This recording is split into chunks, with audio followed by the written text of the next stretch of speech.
Excelencia Cristiana Televisión, tu canal de conexión con Dios, de intimidad y avivamiento para tu vida. Tú que esperas liberación, sanidad y manifestación de la presencia de Dios, esta es tu plataforma. Un canal que transforma cada segundo en revelación, ministrando la palabra de Dios todos los días. Síguenos en nuestras redes. Excelencia Cristiana Televisión.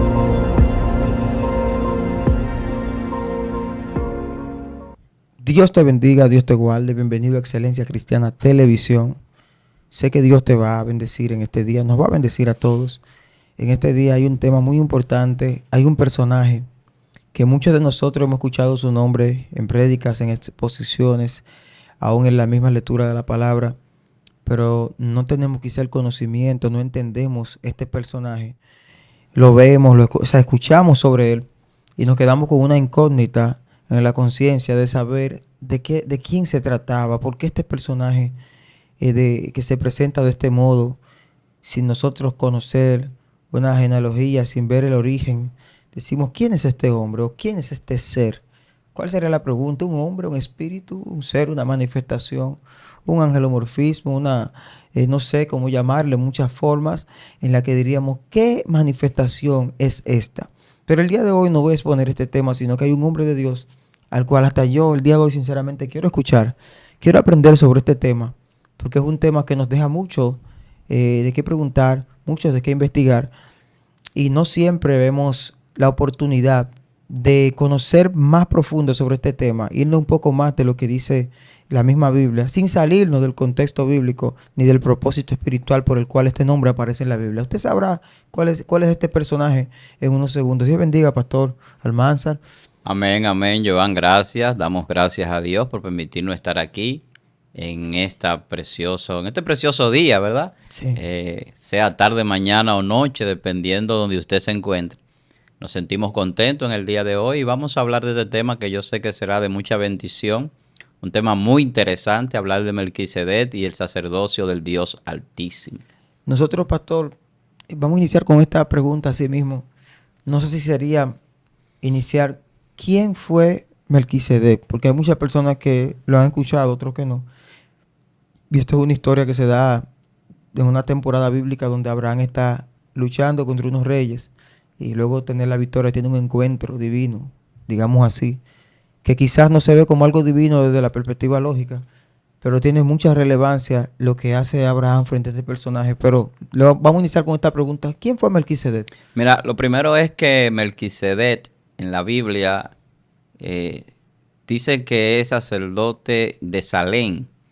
Cuando se investiga sobre Salem, muchos llevan a que esto significa Jerusalén, que es el lugar de donde viene el sacerdocio de Melquisedec.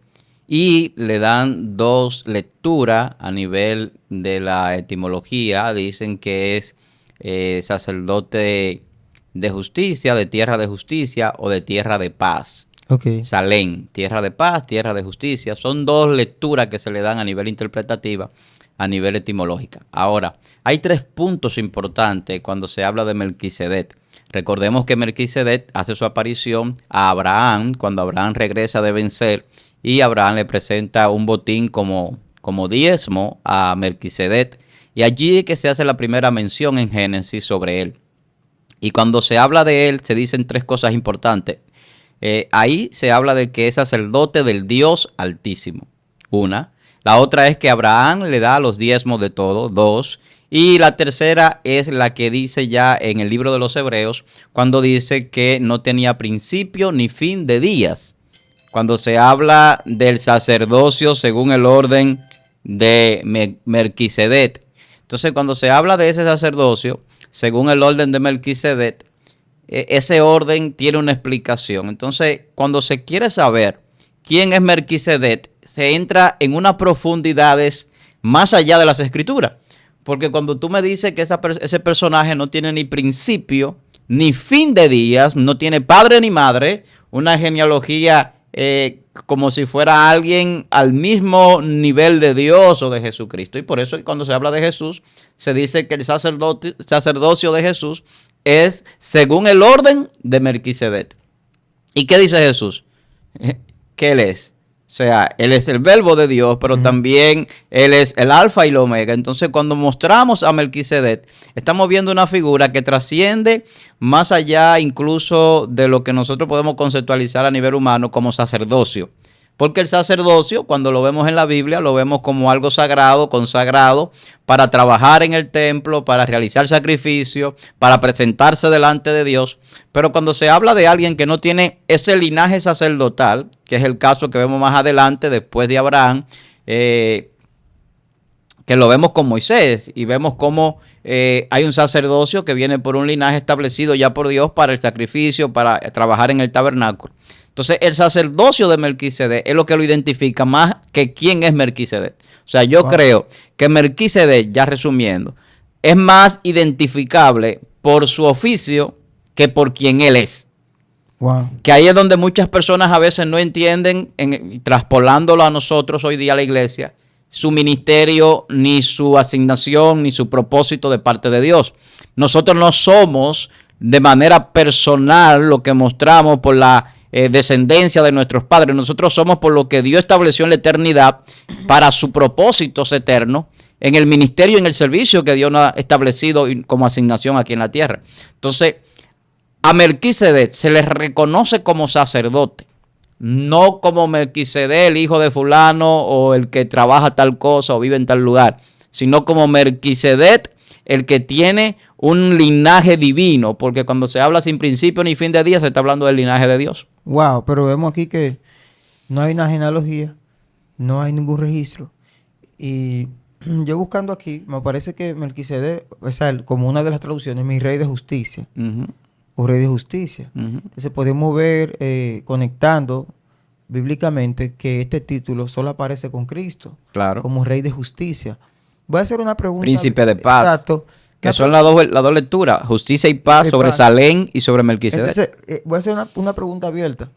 ¿Podría ser esto como una teofanía, una representación cristológica, pero una aparición de Cristo, pero en el Antiguo Testamento? Esto podría verse como una teofanía. El problema es que Abraham le entrega diezmo a Melquisedec. Entonces, las teofanías muchas veces cuando se presentan, aunque hubieron ángeles que comieron, pero cuando se presentan no vienen a recibir. Vienen con un mensaje, esa presencia divina, con una asignación especial, como el caso, por ejemplo, de Moisés, en la zarza ardiendo, el ángel de Jehová se le presenta, y eso es una teofanía. Pero cuando tú recibes, él recibió los diezmos de Abraham. Wow, sí. O sea, recibió oro, recibió cosas materiales valiosas. Entonces, estamos hablando de algo que va más allá. O sea, lo que pasa es que el misterio de Melquisedec, ¿a dónde llevó este hombre ese botín? ¿A dónde? Wow. ¿A dónde lo llevó? El botín que Abraham le dio. ¿Qué se hizo con esa riqueza que fue grande la que le entregaron? Entonces, aquí hay una enseñanza. Porque hay textos del Antiguo Testamento, en la gran mayoría, que son enseñanza para nuestra vida espiritual hoy. Y cuando se habla, por ejemplo, del diezmo, que es un punto que siempre levanta muchas opiniones, hay gente que no lo entienden todavía hoy, lo que significa. Y lo ven simplemente como dar dinero, como aportar a la obra, como una forma de sustentar tal o cual cosa o a los líderes. Pero no lo ven realmente con el agrado, con la dimensión espiritual que deben de verlo muchas veces. Entonces, lo que está diciendo Abraham es, yo reconozco al Dios de Melquisedec cuando le da el diezmo. Y como yo reconozco al Dios que tú representas como sacerdote, porque no es al hombre que se lo está entregando, es al sacerdote, entonces lo reconoce y al reconocerlo, dándole el diezmo, dice, tu Dios es mi Dios. Es el mismo Dios al que le servimos. Al que tú le llevas este sacrificio, le llevas este presente, que es lo que yo estoy ofreciendo, reconociéndolo. El menor reconoce al mayor. Entonces, cuando vemos eso, vemos que surge algo que diferenciaba a Israel y todavía hoy lo diferencia a nosotros los cristianos de todos los demás pueblos. Y es que Melquisedec está mostrando un monoteísmo. Un solo Dios. Hablando de una temporada donde era muy politeísta claro, o servían a diferentes el dioses. mismo Abraham viene de una cultura politeísta. Viene de creencias astrales, claro, y de muchas cosas. Cuando Dios saca a Abraham de su tierra y de su parentela, no solamente lo está sacando del círculo de su familia, lo está sacando de un círculo idólatra, donde se adoraban a muchas cosas. Entonces, cuando lo saca de ahí, Dios no solamente le va a mostrar la tierra prometida, no solamente lo va a llevar a la tierra prometida, también le va a mostrar que hay un solo Dios. Y Abraham se convierte en el patriarca no solamente del pueblo hebreo, sino también del pueblo árabe y también del pueblo gentil, porque se constituye el padre de la fe. Y al constituirse el padre de la fe, es porque él tiene la fe en el único Dios verdadero, que es el Dios de Melquisedec. Sí. ¿Y cuál es ese Dios? El Dios Altísimo. Oye, como Melquisedec lo muestra, sacerdote del Dios Altísimo. Cuando se habla de Altísimo, se está diciendo que no hay nada sobre él y que él está sobre todo. Eso significa autoridad, poder y dominio. ¿Usted cree que ciertas acciones de Melquisedec tenían como una intención subyacente? O sea, como un enigma, algo oculto, un mensaje que dejar, porque nosotros vemos que hay pan y vino involucrado en esta historia, en este contexto bíblico. Y usted sabe que más adelante vemos la representación bíblica de Cristo, cuando parte el pan y el vino en la mesa, y mucha gente hace una alusión extrapolando los dos acontecimientos y diciendo por qué, si hay tanta diferencia de tiempo, ¿habrá algo cultural, algún uso y costumbre, o esto era algún tipo de profecía subyacente oculta en la historia, en ese pasaje bíblico? Realmente lo que hay es un tipo de Cristo. Una tipografía, una tipología. O sea, Melquisedec es tipo de Jesús. Cuando digo tipo, significa que atributos que Melquisedec tiene y muestra son los mismos que Jesús va a mostrar en su presencia en la tierra. Porque ya había un diseño. El diseño estaba establecido en Jesús para venir a la tierra a cumplir con un propósito, con ese plan de Dios. Entonces, Melquisedec no era simplemente sacerdote aquí en la tierra. Porque si Melquisedec no tiene genealogía, ni principio ni fin de día, Melquisedec tenía un sacerdocio inmutable. Y ese sacerdocio es el sacerdocio de Jesús. Ese sacerdocio es el sacerdocio del cielo, no es el sacerdocio de la tierra. Cuando Abraham se presenta con Melquisedec, no está reconociendo el sacerdocio terrenal, sino el sacerdocio celestial. Y era el que Melquisedec representaba. Entonces, sí, es una tipología de Jesús, pero una tipología que trae una revelación divina de lo que es el sacrificio, lo que es la presentación delante de Dios a nivel celestial, en el diseño celestial, que es de donde parte el diseño de la salvación. O sea, el diseño de la salvación no empieza a inscribirse en Génesis, no empieza a inscribirse con la aparición de Adán. El diseño de la salvación no empieza a escribirse ni a funcionar con el nacimiento de Jesús. El diseño de la salvación viene desde antes de la fundación del mundo. Entonces, el diseño de la salvación tiene la tipología de Jesús en Melquisedec, porque Melquisedec representaba el sacerdocio altísimo, pero para que lo pudieran conocer en el Antiguo Testamento no podría venir Jesús. Porque hay muchas personas por ahí, incluso en religiones, que hablan, por ejemplo, que el ángel de Jehová en el Antiguo Testamento era Jesús. Que fulano... Eso, usted se me adelantó porque precisamente antes de interconectar ese punto, está Josué con una aparición. Hay varias apariciones bíblicas, pero hay algunas que nos dejan un poco con los pelos de punta. Son tipos. Porque son tipos. Pero vemos también en Daniel, dentro de las situaciones espirituales que él tuvo, hay una donde él se postra en tierra. Que también hay que tomar en cuenta que habían apariciones donde no se permitía la inclinación, donde no se permitía la adoración, donde esas mismas entidades en representación de lo celestial no dejaban que se le adore ni que se le muestre sacrificio. Cada vez que aparece el ángel de Jehová, que es tipo de Dios, tipo de Jesús, cada vez que aparece una entidad que es tipología de Jesús o que es en representación directa de Dios, no como enviado, sino como representación, que es diferente. Un ángel enviado trae un mensaje. Una representación habla igual que si fuese Dios que estuviese en la tierra, que es el caso del ángel de Jehová que se aparece a Moisés, del ángel que se le aparece a Abraham. Esos ángeles que se le aparecen a los patriarcas, el ángel que se le apareció a Jacob cuando peleó, todos esos ángeles son el mismo Dios representado en ellos. Por eso, por ejemplo, en el caso de Jacob, ¿qué dice? Has luchado con Dios y con los hombres y ha vencido. Jacob luchó con Dios, no, luchó con un ángel, el ángel de Jehová, que es tipología y como es representación directa, entonces se dice en el texto, apegado a la revelación divina, peleó con Jehová y lo venció. ¿Quién ha vencido a Dios? ¿Israel venció a Dios? No. Eso está dando una enseñanza de que, oye, ¿qué es lo que quiere decir? Que nunca sería vencido el pueblo ni destruido por nadie. Wow. O sea, no hay nadie que pueda vencer a un pueblo que ya Dios lo escogió para ser un vencedor. O sea, no hay nadie que pueda maldecir a alguien que ya Dios bendijo. Entonces, cuando yo entro ahí, yo empiezo a entender algunas cosas. Entonces, la tipología, ¿qué pasa? En la tipología, tú puedes orar o puedes adorar a ese tipo de Jesús. O a ese representante de Dios. El ángel de Jehová lo podían adorar. También se le aparece a Josué como el príncipe del pueblo. El príncipe del pueblo. El príncipe que pelea por el pueblo. Yo creo que en ese momento fue que Josué iba a sacar la espada. Eso es tipología de Jesús también. Entonces, cada vez que es una tipología, se puede adorar, se le puede ofrecer sacrificio, se le puede dar ofrenda, se le puede dar el diezmo, se le puede representar y ver cómo es el sacerdocio divino, que es el orden de Melquisedec, que es una tipología del sacerdocio divino, porque eso es lo que Hebreo dice, de Jesucristo. Una pregunta, pastor, ya viendo el contexto completo de la historia, porque sé que hay personas que están escuchando y les interesa el personaje, pero quizás no tienen no tienen la historia, porque este tema, aunque está ahí en la Biblia, muchas veces se pasa de largo en las congregaciones y no se le da ese énfasis a la profundidad de esta historia, porque si la leemos rápido, no notamos realmente lo que está pasando. Podemos incluso creer que es un personaje más y no ver la importancia del personaje por lo representativo que es de parte de Dios para el hombre en ese tiempo. ¿De quién era el benemérito en esta historia? Si usted quiere, podemos hacer una retroalimentación para aquellos que nunca la han leído y dejaría que sea usted que la haga. ¿De quién es el benemérito en esta historia? ¿Viene siendo de Abraham o de Melquisedec?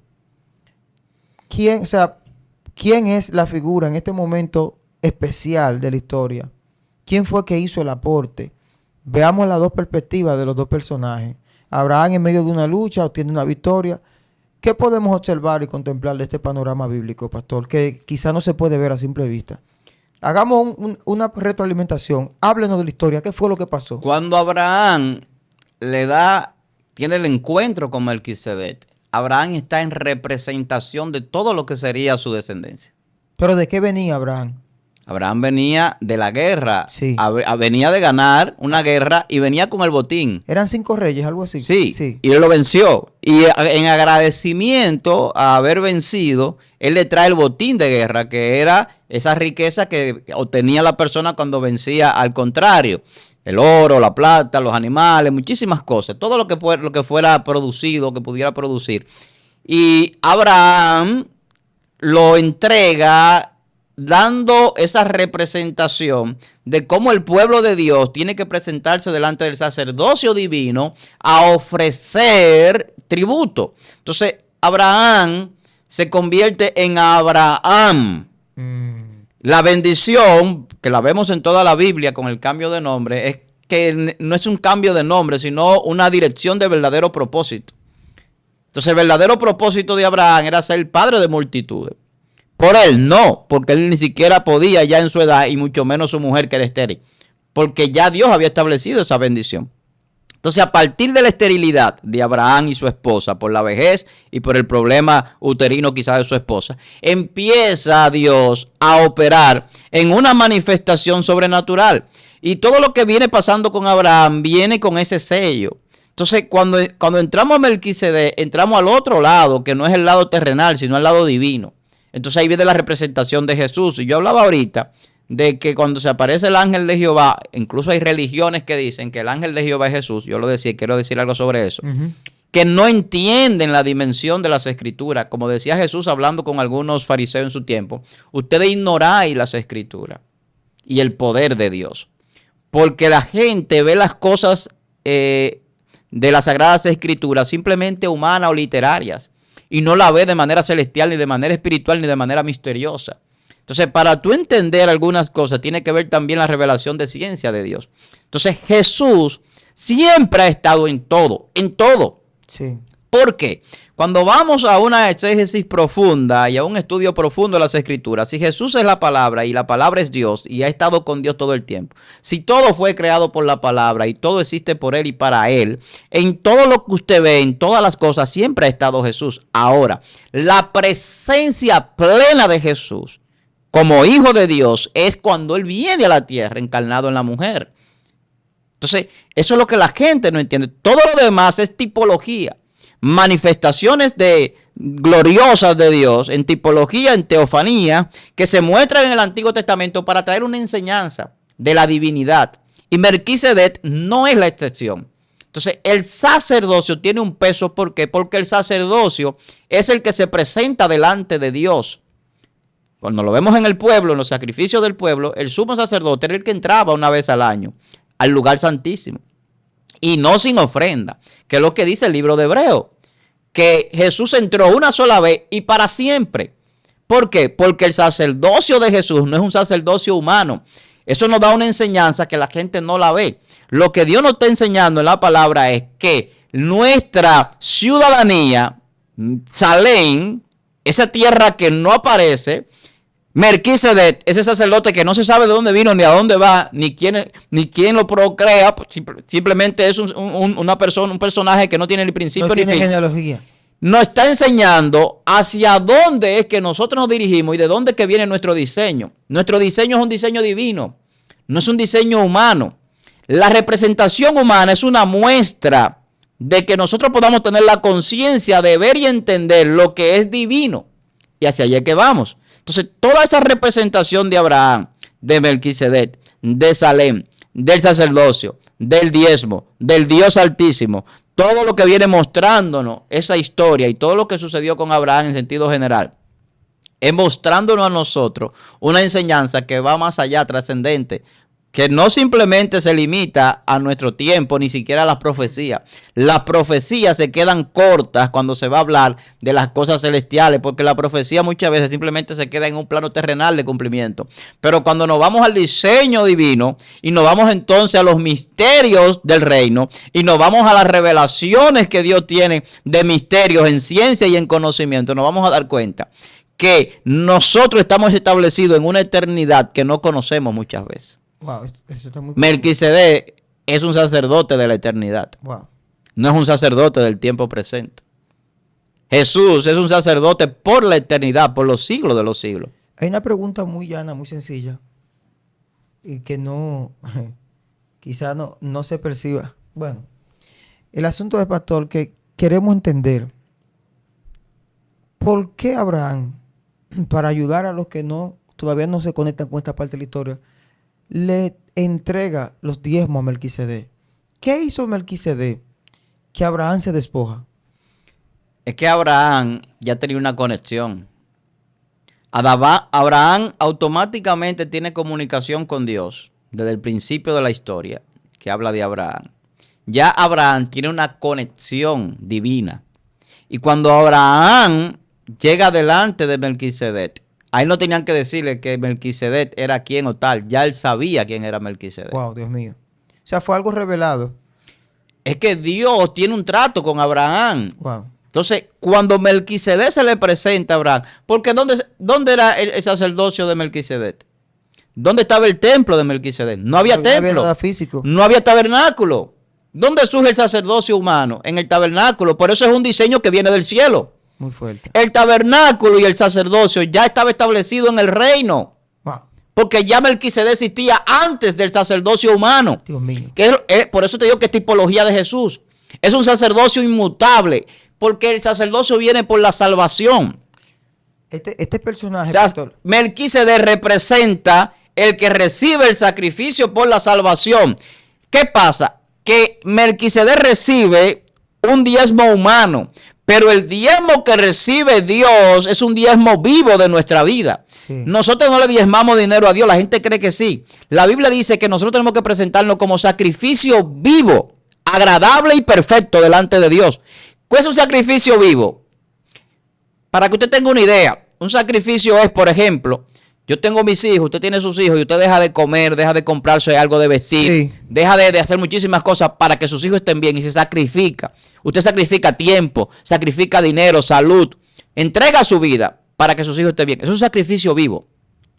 El sacrificio vivo en el evangelio es que yo pudiendo tener una vida a mis anchas, haciendo muchísimas cosas placenteras, en el sentido carnal y humano, yo renuncio a eso por amor al evangelio y yo me dedico a la obra y al servicio al ministerio de Dios, no importando lo que tenga que dejar, trabajo, familia, lo que sea. Porque la Biblia dice que el que toma su arado y mira hacia atrás no es digno de la salvación.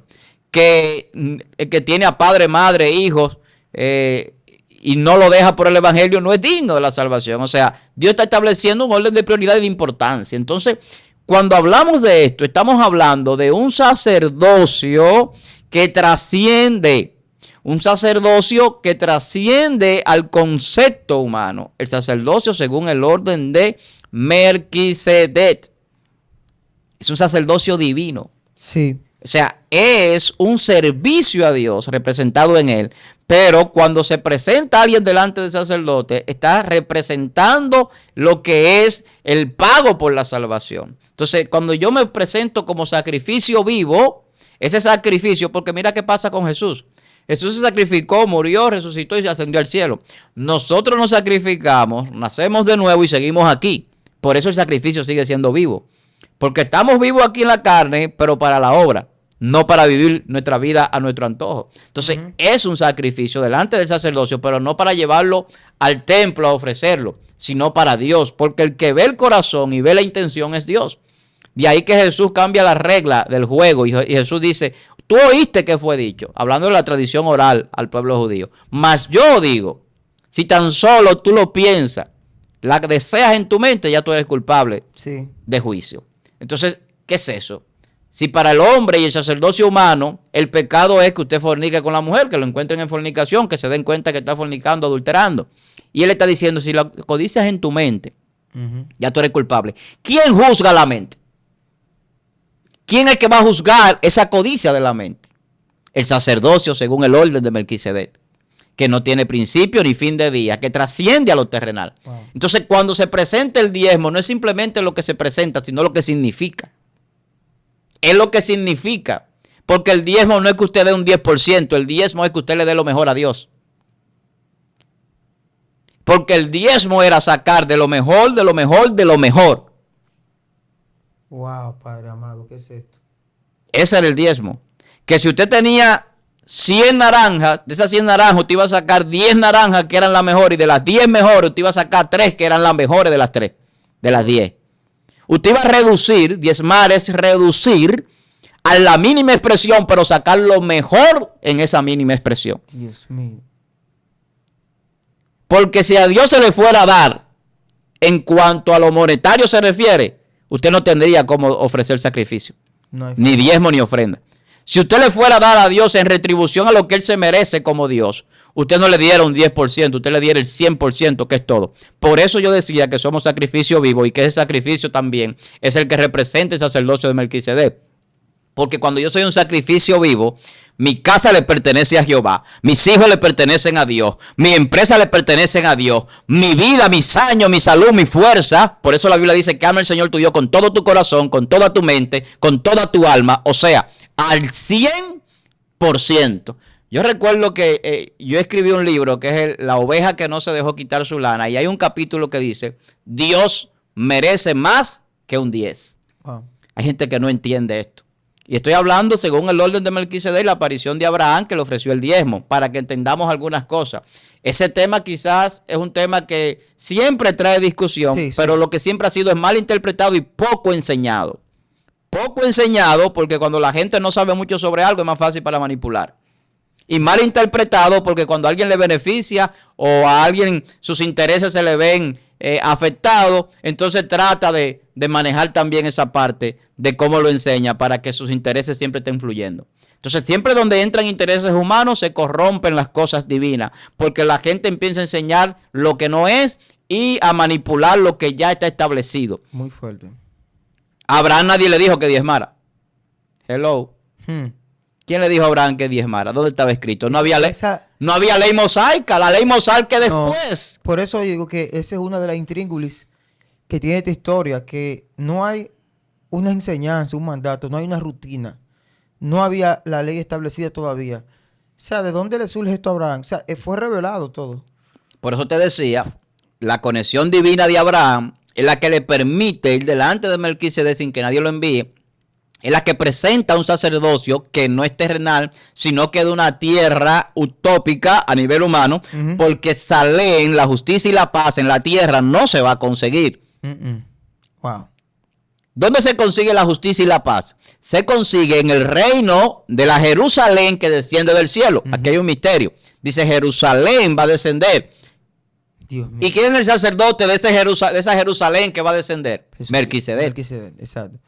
Entonces, vemos que este nombre, Salem, bueno, más adelante está Jerusalén, pero ese tiempo después que aparece Jerusalén en la Biblia. Claro, pero O sea, que ya estaba establecido en el eso- diseño divino. Volvemos al diseño. Es una locura. Todo lo que estaba establecido en el diseño divino tiene que cumplirse. Tiene que cumplirse. Jerusalén es uno de los territorios más antiguos Ujú. a nivel de toda la parte de Tierra Santa. Ujú. Todavía hoy hay problemas en Jerusalén con el problema con los árabes y los Sí. judíos. Y hay un problema allí de división territorial. Me acuerdo que en el gobierno de Donald Trump se estableció la embajada americana en Jerusalén, dándole como ese reconocimiento a los judíos Ujú. de que ellos son dueños de ese territorio, porque hay un pleito por Jerusalén. Ujú. ¿Por qué hay un pleito por Jerusalén? Porque Jerusalén representa ese lugar que Dios le dijo a Abraham que le iba a entregar. Y todavía hay ese conflicto porque hay una oposición, y es una oposición espiritual.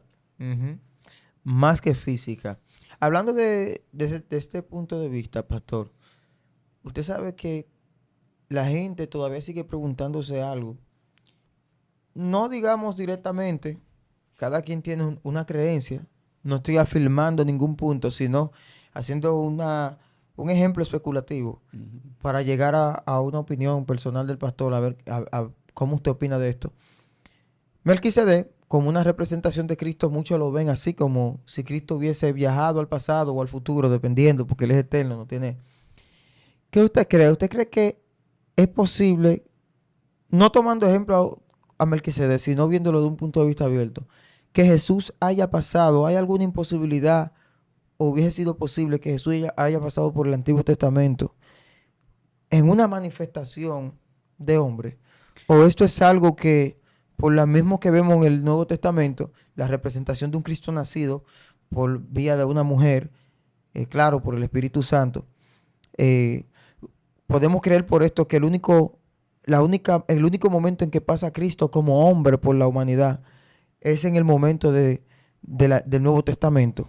Mira, la Biblia dice que todo el Antiguo Testamento es sombra de lo que había de venir. Si tú lo ves desde ese punto de vista, entraría en un punto de vista, en un razonamiento humano de confusión. Sí. Me explico. Para que exista sombra, para que haya sombra, tiene que haber luz primero. Ujú. No puede haber sombra Sin luz. sin luz. Pero tampoco puede haber sombra para generar luz. Lo que genera la sombra es la luz. Ujú. Esto se puede comprobar de manera empírica, científica, como usted quiera. O sea, para que usted tenga sombra, tiene que haber una luz reflectora. Voy a seguir. Cuando Jesús dice, cuando Él viene en el Nuevo Testamento, yo soy la luz, está estableciendo que el Antiguo Testamento es la sombra de Él, que Él genera.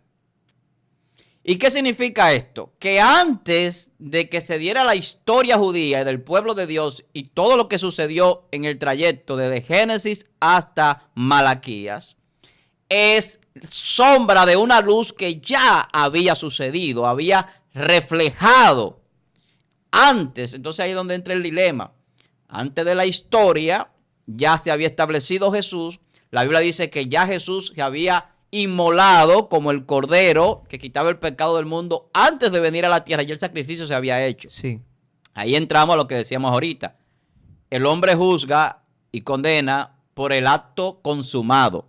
Tú no puedes ir a un juicio y decir, esta persona me codició la mujer en su mente, hay que condenarlo. No hay forma. O me mató la mujer, me mató el hermano en su mente, hay que condenarlo a 30 años, que es la pena máxima aquí en República Dominicana. No.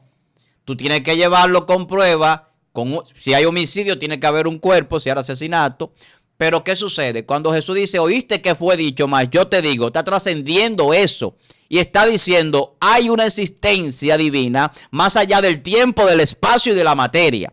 Entonces, para que haya sombra, antes de haber luz, tuvo que haber luz en una dimensión X que no conocemos o que no hemos llegado ahí todavía, pero que esa luz reflejó y creó la sombra. Ahora, ¿qué pasa con la sombra?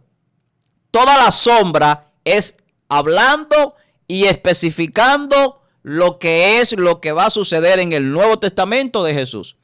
Desde que tú entras al Antiguo Testamento, tú vas a encontrar que todo lo que se relata y sucede tiene que ver con dos aspectos: Jesús y el hombre, nosotros.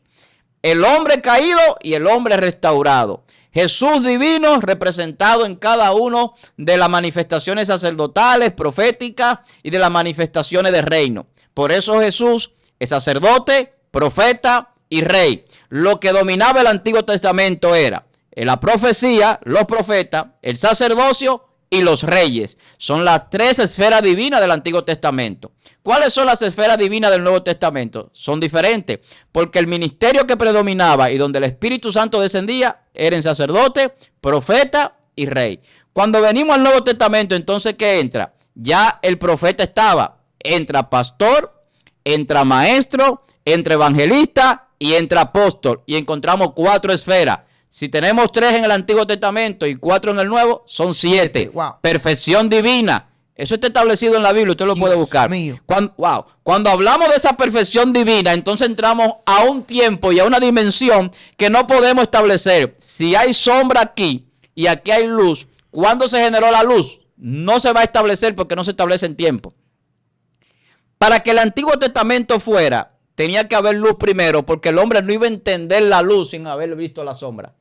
Y que si es de una sombra que habla de lo que ha de venir, es una sombra producida por una luz en movimiento.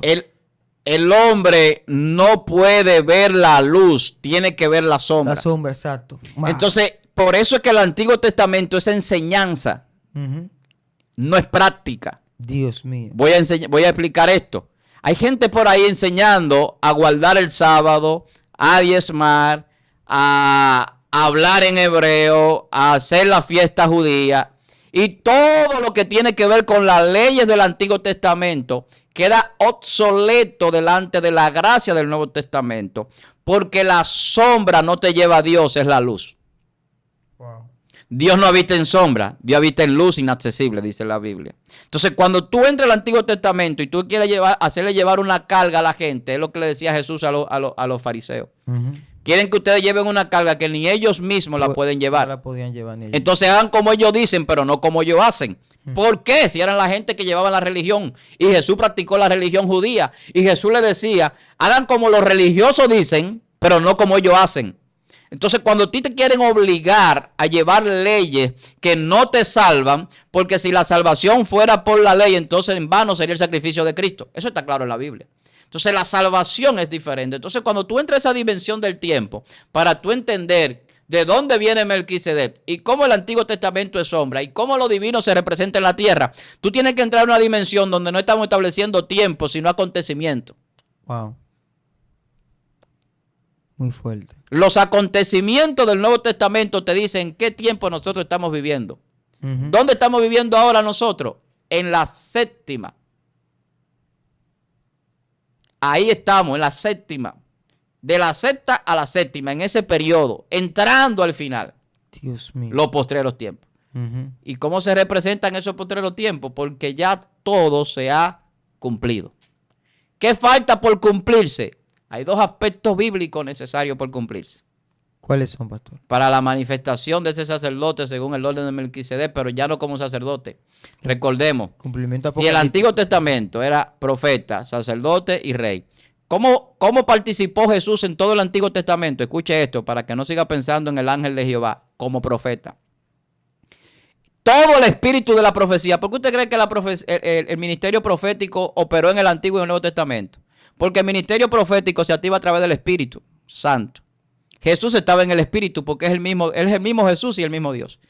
Todo el Antiguo Testamento, y como Jesús es la Escritura, operaba en base a Jesús como profeta. Por eso el ministerio profético era más poderoso que el rey y era más poderoso que el sacerdocio. Escuche lo que estoy diciendo. El sacerdocio fue abolido. La monarquía fue abolida. La profecía sigue. Se anuló el reinado, se anuló el sacerdocio y pasamos al Nuevo Testamento y la profecía sigue. Escuche la revelación. Jesús está en la profecía. Es el espíritu de la profecía. Un paréntesis, de hecho vemos en el Nuevo Testamento que había como una confusión porque querían como compararlo o identificarlo como un profeta en varias ocasiones, tratando de como extrapolar la figura de Cristo a un profeta. Sí. O sea que siempre había como una señal de lo profético conectado a Cristo, en el Antiguo y también en el Nuevo Testamento. Es que acuérdate que hay un periodo neotestamentario donde hay una transición del Antiguo al Nuevo Testamento y todo el que estaba en esa transición no podía entenderla. No. El vino viejo y el odre que Jesús le pone de ejemplo. Exacto. No puede echarse vino nuevo en odre viejo ni odre nuevo vino viejo porque se rompe. Entonces ellos no entendían la transición. Yo no soy esos profetas. Ellos no entendían la transición. Pero oye, ¿cuál es la transición que yo no entendía de la sombra a la luz? Es que eso es imposible de entenderse. Porque la transición tiene que ser de luz a sombra. Ellos no entendían de sombra a luz cómo pasar. O sea, cómo yo paso de la oscuridad a la luz.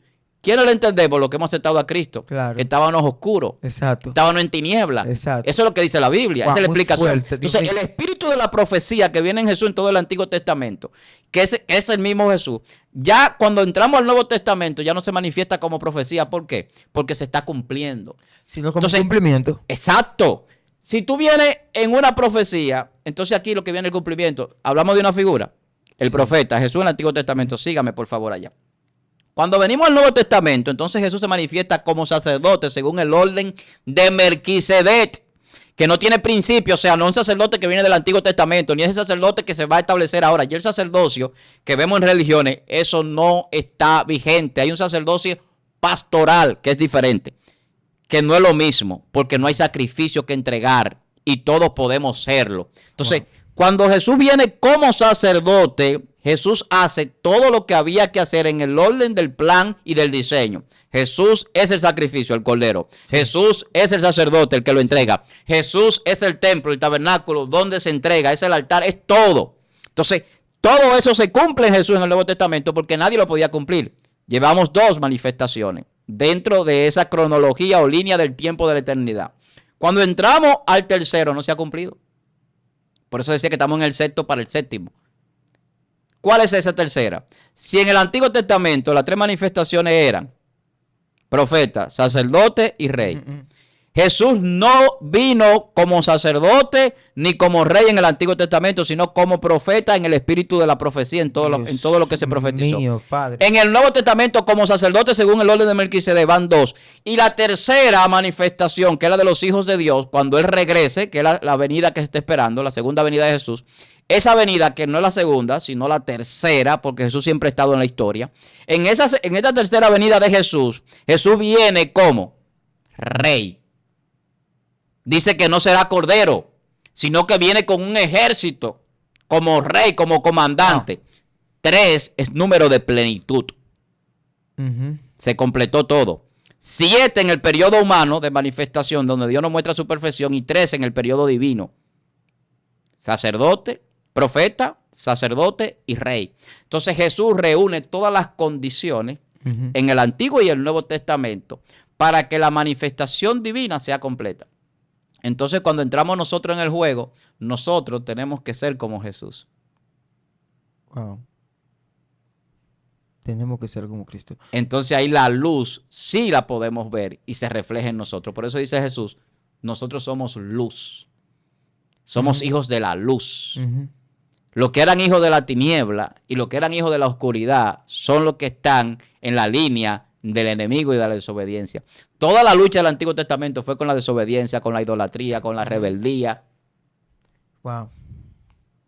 Pastor, usted sabe que este tipo de personaje, mire qué tan profundo nos fuimos. solo por una representación. Y hay más representaciones bíblicas donde vemos muchos ejemplos. Pero a través de esta interpretación que usted nos ofrece el día de hoy, podemos entender que Jesús dejaba sus huellas. En el Antiguo Testamento Claro. había un movimiento. No estamos descartando a Cristo. Pero no hubo un nacimiento de Cristo en el Antiguo Testamento.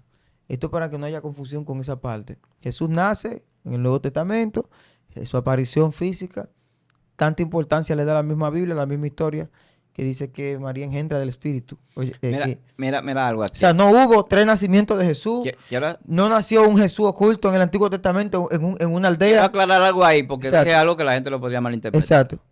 Mira, hay tres manifestaciones de presencia de Dios en toda la historia de la humanidad. En el principio, cuando se habla de Adán, del Génesis, del Bereshit, en ese principio del Génesis, que no es el principio de la creación en el sentido más trascendental, sino que es en el principio de la historia humana para que nosotros entendamos algunas cosas. Ahí hay un principio de historia, no de creación. Ya había creación antes de Adán. Dios mío. Dios habla con Adán.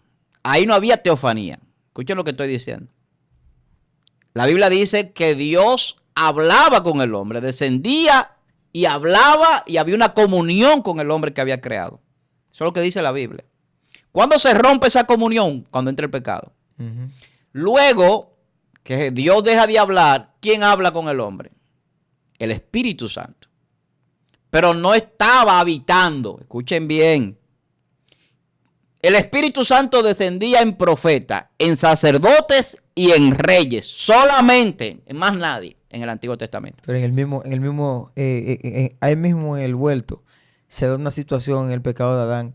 Y es que dice que la voz de Dios se paseaba en el huerto. Claro, De una vez cambió algo, o sea, en la cercanía del cara a cara. claro, Y ahora es la voz paseándose. claro. Pero ¿quién es la voz? Porque hay que entender. Sí. La voz es Cristo. Ujú. Es la palabra, es el verbo. Dios mío. Entonces, todo eso que está sucediendo, nunca está sucediendo separado, que ahí es donde está el problema de la mala interpretación o enseñanza en cuanto a la Trinidad. Las exégesis que se hacen. En cuanto a la Trinidad, Ujú. que hay una enseñanza que yo digo que es mala en la forma, como dogmatismo religioso, no lo han sabido enseñar. Y de ahí viene la discusión entre lo unicitario y lo trinitario, porque no entienden principios de profundidad de ciencia en la interpretación de misterios. Escucha lo que estoy diciendo. Profundidad de ciencia en la interpretación de misterios que van más allá de la literatura bíblica, que Dios la da a través del Espíritu Santo. Entonces, Dios se presenta en primer lugar. Sí. Y Dios habla con el hombre. Dios deja de hablar con el hombre, pero de tiempo en tiempo el Espíritu habita en personas. Incluso podía mudar en personas como Saúl, un rey, en un momento determinado y él profetizar sin ser profeta. Porque es el mismo espíritu que del profeta, del sacerdote y del rey que opera en los tres. Uno para una función, otro para otra y puede a veces incluso hasta combinarse. Jesús está ahí. Si usted me dice a mí que Jesús no estaba en la profecía, ni estaba en el espíritu que descendía en esa persona, usted me está diciendo a mí que Jesús no es Dios, ni que Jesús es el verbo de Dios. Ay, ay, ay. Entonces Jesús ya había venido. Ahora lo que Jesús no se había manifestado, que es diferente. Una cosa es la manifestación. Alguien puede estar ahí y yo no verlo. Ujú. Pero si ese alguien sale, habla, hace algo, realiza una obra, entonces se manifiesta. Si muestra quién es, se manifiesta. Usted puede estar delante de una persona poderosa, de una persona que sea muy inteligente, lo que sea, que no sea famosa y que usted no sabe lo que es. Pero cuando esa persona empiece a hablar o esa persona se presente, usted va a saber quién es porque se manifestó. Eso es la manifestación. Cuando alguien es algo, pero usted no lo está viendo hasta que él no hace lo que es. Yo puedo ser un artista, por ejemplo, un cantante que cante muy bonito, pero o Joan que canta. Sí. Pero hasta que no cante, yo no sé. Ahora, él se está manifestando cuando canta. Entonces, la manifestación de Jesús como hombre, porque la gente no entiende tampoco. El hombre que viene, Jesús, es usted y yo en la creación divina. Pero no en el ahora, sino en el después. Dios mío. No en el presente, sino en el futuro. Pero que fue hecho en el pasado. ¿Y ahora qué fue lo que dijo? Dios mío. Porque la Biblia habla que Dios hizo un hombre a su imagen y semejanza en Cristo Jesús. Ujú. El molde del hombre no es Adán, es Jesús. Muy fuerte. Entonces, Cuando yo paso al Nuevo Testamento, que es la que yo digo, la otra venida, la segunda de Jesús, porque ya Jesús estaba en el Antiguo Testamento. No estaba manifestado. Ahora Jesús se manifiesta no como Dios, sino como hombre. Pero era un hombre que para todas las luces, todas las vistas del hombre, era un Dios. Dios mío. Hay alguien que dijo una vez, un ateo hablando conmigo, si Jesús no era Dios, mereció serlo. Me decía él. Entonces, a Jesús la gente lo ve en el Nuevo Testamento y no ve que él no se manifestó como Dios. Jesús se manifestó como hombre. Lo que Jesús hizo, lo hizo como hombre. La Biblia incluso dice que el que dice que Jesús no vino como hombre es un anticristo. Dios Dice el apóstol mío. Juan. O sea, que el que dice lo contrario a eso tiene un problema serio. Entonces, si él vino en el Espíritu, porque se supone que el Padre, el Hijo y el Espíritu Santo son una sola persona, entonces ya él había venido en el Antiguo Testamento. Sí. Entonces, esa venida de Jesús como hombre nos está mostrando los tres periodos también de la historia divina, desde el diseño celestial. ¿Qué dice Hebreo? Que Dios, habiendo hablado muchas veces al hombre, ahora habla a través de su Hijo Jesucristo. Pero Dios habló en presencia al hombre. Dios habló en espíritu cuando venía de tiempo en tiempo. Pero ahora viene Jesús y cuando Jesús se va, ¿quién se queda? Le enviaré el Consolador, el Espíritu Santo. Pero entonces viene este tema. Jesús dice, yo iré y me tomaré a mí mismo. ¿Quién es el que está ahora mismo con nosotros? Jesús. Sí. Porque él dice que va a venir a tomarse a sí mismo. ¿Por qué? Porque el Padre, el Hijo y el Espíritu Santo nunca se han dividido. Escuche, el misterio. Ese es el misterio que el apóstol Pablo dice. El misterio de la piedad. El misterio de la piedad que caminó entre nosotros hizo hombre. Se hizo hombre. El misterio fue manifestado. de la piedad. Dios mío. Se manifestó en gloria. Entonces, Me gusta ese texto. ese misterio de la piedad, Ujú. ¿qué es lo que nos está diciendo? Que cuando Dios descendió en Génesis, estaba el Espíritu Santo y estaba Jesús. Que cuando Dios deja de hablar con el hombre, lo que deja es la manifestación de Dios en la tierra y deja el Espíritu de la profecía. No es escuche bien, no es el Espíritu Santo que está operando, es el Espíritu de la profecía. Wow. Cada vez que Jesús estaba en la profecía. Y lo que estaba sucediendo ya estaba establecido todo. Nada sucedía fortuitamente. No. El pueblo va esclavizado a Egipto, pero no fue a esclavizarse, fue por hambre. Y cuando estaban allí estaban bien. Porque allí vivía José como uno de los poderosos en Egipto. Sí. Y su familia vivía bien. Sí. Pero había una profecía. Ujú. Entonces ahí estaba Jesús. Cuando Dios lo saca, ahí estaba Jesús. De manera incorpórea, o sea, de manera no física, Jesús estuvo. En el espíritu. Claro. De la profecía. Entonces, esa venida de Jesús nadie la va a representar porque hay que entrar a otra dimensión. La gente lo que representa es cuando Jesús vino como hombre. Pero, ¿En qué dimensión estuvo Cristo hermano, pero en el que Antiguo Testamento? la gente manifiesta cuando Jesús Dios vino como hombre. My God. Pero si Jesús era antes de la fundación del mundo, ¿por qué no se puede hablar de eso? Exacto. Entonces, si Jesús era antes de la fundación del mundo, no estaba en el Antiguo Testamento, claro. Claro que sí, porque era antes de la fundación del mundo. Él Claro. estuvo en la fundación del mundo. Y operó en el Antiguo Testamento. Pero no como Jesús. En la No como Dios, no como el Espíritu Santo. Porque hay tres manifestaciones, porque es la plenitud divina, no la Trinidad, la plenitud de la deidad se llama. Plenitud de la deidad. Por eso en Jesús, cuando Jesús estaba aquí, dice que en él habitaba toda la plenitud de la deidad. Podemos decir, pastor, que Se estaban los tres juntos, sí, exacto, y que porque ya el tiempo se cumplió. esto está tan fuerte que el gobierno de la eternidad, ejercido por Dios, ejercido por Cristo, que dice que Alfa y Omega, principio y final, no tan solo estuvo ante la fundación del mundo, ya Cristo vio el final de todo. Eso también, estuvo en el principio, en el trayecto y en el en final. el final. Pero también estuvo antes del principio. Exacto. Porque él es el que cree el principio. O sea que Jesús siempre estuvo. Lo que estamos entendiendo es que su manifestación en lo que fue la temporada del Antiguo Testamento no fue de manera corpórea. Él estuvo allí como espíritu.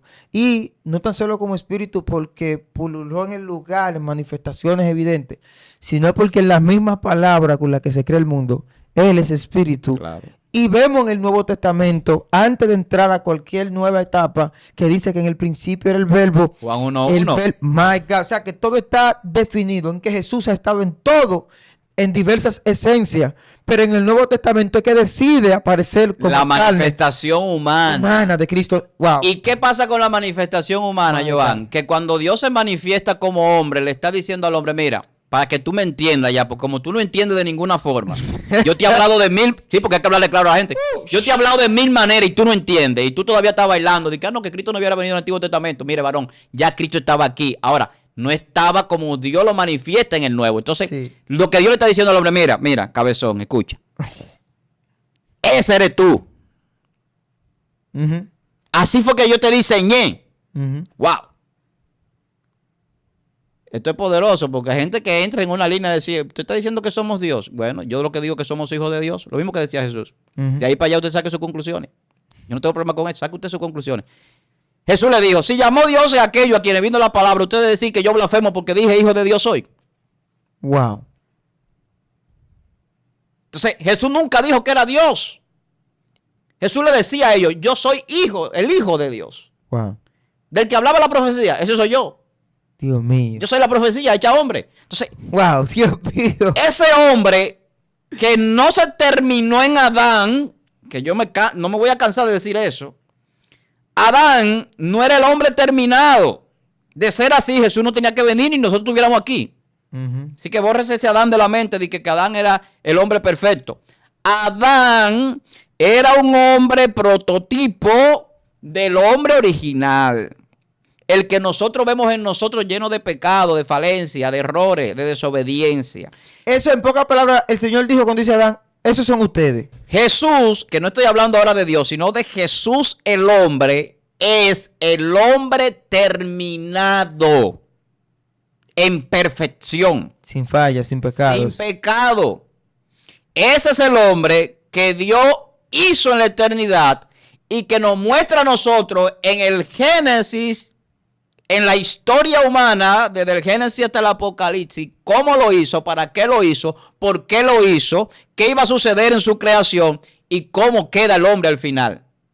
Por eso la última manifestación no la hemos visto, que es donde estamos terminados como Jesús. Que ahí llega lo que es la estatura del varón perfecto. Que es lo que dice Juan en la primera carta, capítulo 3, verso 2. Ahora somos hijos de Dios. Claro que sí, pero no lo hemos manifestado. No. Acuérdense que hablaba de la manifestación. Sí, pero ¿por qué no lo hemos manifestado? Aquí voy a hacer un paréntesis, un aporte, pastor. Alguien hablando conmigo, compartíamos sobre la estatura del varón perfecto, y él se quería referir a la estatura del varón perfecto aquí en la tierra. Y yo le dije que esto se completa cuando nosotros hagamos el ascenso, cuando tengamos el encuentro con Cristo. Porque ahí es que se va a llegar a la perfección, en ese cuerpo glorificado, en ese encuentro de salvación. Nadie alcanza Aquí en la tierra la no. estatura del varón perfecto aquí en la tierra por la siguiente razón. El diseño con el que Dios nos hizo es para alcanzar la estatura de Cristo en el cuerpo celestial. Si no hemos manifestado el cuerpo celestial, que es un cuerpo almático completamente, sin cuerpo carnal y sin el Espíritu de Dios en el sentido de la vida humana, sino con el Espíritu Santo ya parte amalgamada, indivisible del alma, que es el cuerpo celestial. Sí. ¿Por qué usted cree? Escuche esto. Ay, Dios mío. Se puso ¿Por qué fuerte. usted cree que la Biblia habla de una transformación celestial? Cuando el apóstol Pablo habla de esa transformación, que todo el mundo habla del arrebatamiento, pero se enfoca más en el arrebatamiento, que sea antes de la iglesia o después, que no tiene relevancia, y no se enfoca en ese hombre celestial, no se enfoca en ese cuerpo celestial. Esa última manifestación, que es la que Juan dice que es la manifestación de los hijos de Dios, es donde ya yo no tengo que esperar para recibir el Espíritu Santo, ni depende de cómo yo esté santificándome ni consagrándome para tener el Espíritu Santo. Es donde el Espíritu Santo va a ser como es Jesús con Dios, uno solo. Entonces, en esa indivisibilidad entre el Espíritu Santo y el alma, ese amalgamiento, esa concatenación, esa unificación, hay una santificación total y completa. Y ahí es donde la santidad se perfecciona por completo. Ya no hay forma de pecar. ¿Por qué? Porque el pecado fue erradicado aquí en la tierra de manera visible y como nosotros podemos concebir el entendimiento. Pero la manifestación es la que da la terminación en plano. No que yo lo vea y lo entienda, sino que yo lo viva. Cuando usted vive en esa dimensión celestial, ahí no hay limitación. Ahí no hay dimensiones de tiempo ni espacio. Entonces ya yo no veo las cosas igual. Ahí es que yo puedo ver por qué la sombra era antes que la luz. Porque si no hay adelante, ni atrás, ni arriba, ni abajo, ni al norte, ni al sur, ni al este, ni al oeste, entonces la sombra siempre puede ser o antes o después o cuando quiera. Dios mío. Eso es lo que vemos en la Biblia como una retrospectiva y una prospectiva del tiempo. Eclesiastés dice: aquello que fue ya es, lo que ha de ser fue ya, y Dios restaura lo que pasó. O sea, aquello que es el pasado es presente. Lo que ha de ser el futuro fue ya, es pasado. Y Dios restaura el pasado, lo que pasó, hoy. ¿Qué es eso? Eso se llama presente eterno. Dios En mío. un presente eterno la luz no tiene ni sombra. Dios mío. Siempre hay luz. Santo Padre. Por eso es que la presencia de Dios siempre hay luz. Ya no habrá tiniebla para nunca más. Wow. Porque cuando entremos a la eternidad, que fue el diseño original en My el cuerpo God. celestial, porque este cuerpo no aguanta eternidad para los que están pensando que la vida eterna aquí en la tierra y que el infierno aquí en la tierra y que sé yo qué, y que el infierno está en el centro de la tierra, hermano, sáquese esa pendejada de la cabeza. Dios mío, lo dijo. La tierra tiene fuego en el centro y tiene una serie de materiales de manera química para mantenerse como tiene que mantenerse en la rotación en el espacio. Eso tiene una función de electromagnetismo que se mantiene flotando y no cae, aunque pese miles de millones de toneladas. La gravedad se mantiene. Entonces la gente no entiende que las dimensiones no tienen que ver con lo físico, trascienden a lo físico. Creo que hay teoría que se va a caer porque alguien una vez dijo, los demonios están debajo de la tierra. Es que la palabra Entonces, debajo en la Biblia, hermano, donde no hay dimensiones, no hay abajo. Eso es tridimensional. Nosotros tridimensionalmente Pero vemos hacia bibli- abajo, pero largo, bíblicamente- ancho, altura. En Efesios, me parece, huestes de maldad en regiones celestes. Te está hablando de ellas arriba.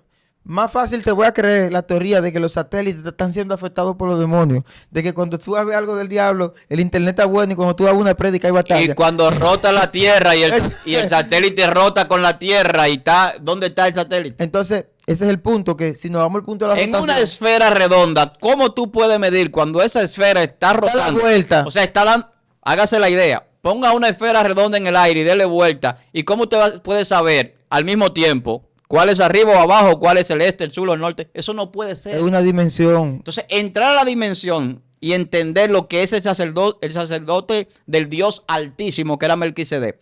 Cuando dice Altísimo, no significa que está lo más alto a nivel de estatura. Es que está en un lugar inalcanzable, donde solamente habita Él y de donde todo se gobierna. Esa autoridad lo que representa y poder. La autoridad y el poder no se representa porque yo me siente en una torre como se quería sentar este señor Nimrod. Nimrod. No importa, porque Nimrod se podía sentar en una torre de 10,000 pisos para arriba y eso no iba a ser el lugar más alto. Y Lo que le daba el poder era que tenía a la gente unida y haciendo lo que él decía. Sí. Ahí era donde estaba el poder y eso fue lo que Dios destruyó. Dios no derribó la torre. Ahora imagínese, Dios le quitó el poder a nivel de lógico, comunicación. digamos que esa torre hubiese cruzado, un ejemplo, de altura. Pero todo el mundo sabe que la Tierra da vuelta en un eje y que hay una variación. Aquí están los continentes, la Tierra, ¿verdad? Y nosotros, el Sol está a una distancia y hace un movimiento. Eso es lo que hace la Tierra, pastor, un movimiento. Digamos que aquí arriba está la torre y la Tierra haciendo su movimiento. O sea, no iba a quedar siempre en una posición fija, porque la Tierra hace su movimiento. Una vez, hay un chiste por ahí de una doña que le dice a su nieto que hay muchos demonios debajo de la Tierra, que muchos demonios. Entonces el niño le pregunta que si los demonios sostienen la Tierra. Dije, porque había mucho abajo. Si nosotros nos damos un punto lógico, el asunto de los demonios debajo de la tierra, cuando la tierra da vuelta, los demonios entonces quedan arriba. Cuando da vuelta, entonces quedan a los lados. Cuando da vuelta, entonces quedan abajo. O sea, no estamos hablando de esto es dimensional. Varón, la tierra representa la muerte como alguien que va a la tierra. Esto es dimensional, pastor. Pero hay cultura donde la gente la creman. Entonces, ¿dónde estaría el cementerio ahí? Creman a la gente. ¿Dónde no hay- estaría la sepultura ahí? Entonces la cosa hay que entenderla en las dimensiones que Dios la muestra. Cuando hablamos del cielo, la Biblia dice, por ejemplo, que la tierra es estrado de sus pies Ujú, y que el cielo es su trono. ujú. ¿Y eso es metáfora o eso es qué? Porque usted cree que Dios es tan pequeño que solamente tenga los pies sobre la tierra y ya. Eso está dando una enseñanza metafórica, alegórica. ¿Y qué es lo que está diciendo? que Dios es el Todopoderoso. Por encima de todo. Porque si Dios creó el universo, hermano, Dios va a estar simplemente sentado encima de la tierra. O con los pies solamente encima de la tierra. Gente que se imaginan a Dios. Entremos a la solamente con los pies dimensión ahí. de Dios. Es que el cielo no es un lugar. El cielo es una dimensión. Entonces, la gente no entiende ese tipo de cosas a veces porque se le ha enseñado que yo voy a un lugar Ujú. en el cielo. No, el cielo tiene muchísimos lugares. Por eso Jesús decía, escuche, en Multidimensional. la casa de mi padre muchas moradas Ay, o sea, ay, hay lo muchos dijo. lugares. Ujú. Voy pues a preparar lugar para que donde yo esté, vosotros estéis. O sea, en ese lugar dimensional, que hay muchas dimensiones, cuando dicen hay muchas moradas, está hablando de muchas dimensiones, muchos espacios. Voy a preparar lugar, o sea, voy a abrir dimensiones nuevas. Cuando Cristo vino a la tierra, para que usted entienda esto, Cristo abrió la matriz del cielo. Eso dice Isaías. Y cuando Él desciende, Él une el cielo con la tierra. Por eso es que Él decía, el reino de los cielos está aquí. O sea, Él trajo el reino a la tierra. Porque el rey vino a la tierra. Entonces, ese reinado, ¿qué es lo que hace? Que trasciende las dimensiones limitadas del hombre. Entonces, cuando ya nosotros tenemos acceso al cielo, tenemos acceso a una dimensión diferente a la terrenal, a la humana y a la limitada que nosotros poseemos ahora mismo. Entonces, esa dimensión del cielo se muestra en un aspecto no físico, sino de poder, de autoridad, de riquezas y de gloria. Wow, poderoso. Esa es la dimensión del cielo. Esto está poderoso. porque Autoridad, poder, riqueza y gloria. Eso es el reino de Dios. Ahí sí vamos a ver a Jesús. De Joan, manera, sí, ahí sí. Ahí no va a ser Melquisedec, eso es Jesús.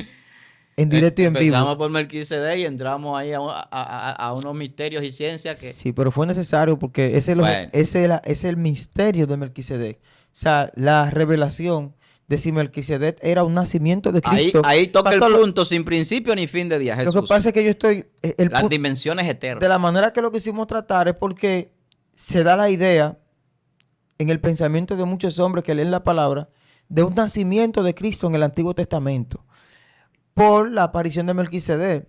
Porque si es un cuerpo físico y hay leyes establecidas por el mismo Dios, aunque Jesús o el mismo Dios no esté encasillado a nada, ellos respetan el mismo orden de la vida. Claro. Entonces, para que Melquisedec sea el mismo Cristo, según la teoría, debió haber un nacimiento de Cristo en el Antiguo Testamento de mujer con genealogía de parte de hombre. O algo debió pasar que le dé un permiso creativo de ser cuerpo físico sin respetar las mismas leyes creadas por él en su justicia. Pero vemos que Melquisedec, en una aparición física, porque Abraham le entrega unos diezmos que son físicos y él los recibe, no es un nacimiento de Cristo en el Antiguo Testamento. ¿Tú sabes por qué? ¿Usted está entendiendo lo que yo quiero expresar? Claro. No es un nacimiento, no hubo otro pesebre No, en el Antiguo claro Testamento. que no. Es un tipo. Es una tipología Claro. que ya podemos entender por medio de lo que el pastor explicó en todo el video, que sí puede ser, o sea, Jesús representado en muchas ocasiones. Claro. Incluso en otras veces una adoración, que esa adoración estos seres la reciben y la llevan al Rey de Gloria. Oye, qué fuerte esto, ¿eh? Pero no quería decir que Jesús nació en el Antiguo Testamento, para que no entendamos. Pero estuvo. Estuvo. ¡Wow! Dios mío. Nos vamos, pastor. Tú sabes que te iba a decir algo ahora. Sí. En cuanto a eso que tú venías expresando sobre Jesús. Y es que Wow, este tema Oye, es hermoso. la manifestación de Jesús es tan divina que a veces esto trasciende mucho lo que uno habla a veces sobre esos temas. Un tema exponencial. Sí, porque es que cuando tú hablas de que Jesús vino de la mujer y era necesario para no violentar algunas leyes, ¿tú sabes por qué Jesús no vino de un hombre? Dios mío. Déjame desatar esto, aunque eso es un tema da para después. ¡Wow! Dios mío. Ay, ya, ya. Porque Pablo habla de eso y hay mucha gente que le ha dicho hasta machista a Pablo por eso. Dios mío. La mujer no fue creada a imagen y semejanza de Dios. Escuche bien. Viene- Fue el hombre, según lo que Génesis dice. Creó a Adán a imagen y semejanza de Dios. Ahora, del hombre sacó Dios la mujer. Y para los que tienen una interpretación más profunda, ya en el hombre estaba la mujer. Por lo tanto, la mujer tiene imagen y semejanza de Dios, pero entonces tenía una limitación por haber sido sacada de él. Escuche bien, contenía la imagen y semejanza de Dios, pero con un sesgo de donde entra el pecado. Por eso es que la serpiente antigua no es a Adán que se le presenta, sino a la mujer. Por la limitación, porque el hombre es la cabeza, según la Biblia. Hay un orden. Y en el orden de la creación, Satanás no puede con la cabeza. Entonces, por eso es que hiere por el calcañar, que son los talones. Dios mío. Entonces, cuando la mujer peca, entonces ahora la mujer necesita ser resarcida. Y por eso es que viene la profecía de que la simiente de la mujer, la semilla, sería esa simiente de bendición y de salvación que heriría a esa serpiente. Entonces vemos que la mujer primero viene del hombre y luego el hombre viene de la mujer. Pero cuando hablamos del hombre, no estamos hablando del hombre humano. El orden del primer parto. Es del hombre espiritual. El orden del primer parto, que de hecho estaba compartiendo con alguien eso. Y yo le pregunté, le dije, ¿cuál fue el primer parto de la tierra?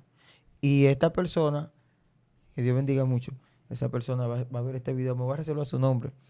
Me dijo, bueno, Eva tiene los hijos con Adán. Y yo le digo, hay algo que tú no estás contemplando aquí. Y me dice, ¿cómo así? Porque Eva, le digo, Adán fue el primero en caer en una cesárea. Yo en broma le digo. Y de su costilla nace Eva. El primer parto fue de un hombre. Y se queda él. Claro. Y le digo, pero está bíblico, está ahí. Claro. Y hay teorías de que si el hombre era hidrógeno, que si era un ser mismo con Eva y si los dos pensaban dentro de un mismo cuerpo. Lo que pasa es que cuando es una teoría, pastor. Cuando el ser humano enfoca la cosa biológica, dice no había una relación sexual, no Exacto. había óvulos, pero eso es una forma de las muchas que Dios crea. Que Dios crea. O sea, Dios creó a Adán sin mamá, para que usted entienda, y sin esperma. Dios crea a Eva sin mamá y sin esperma. No hubo relación sexual. Dios crea a Jesús sin nada de eso tampoco. Ni mamá, ni papá, ni esperma. Y lo vuelve a hacer, o sea, lo hace en el huerto del Edén y vuelve y hace una acción parecida en el Nuevo Testamento con María. Pero el asunto que quiero connotar aquí, pastor, es que vemos a Adán haciendo el primer parto de la existencia.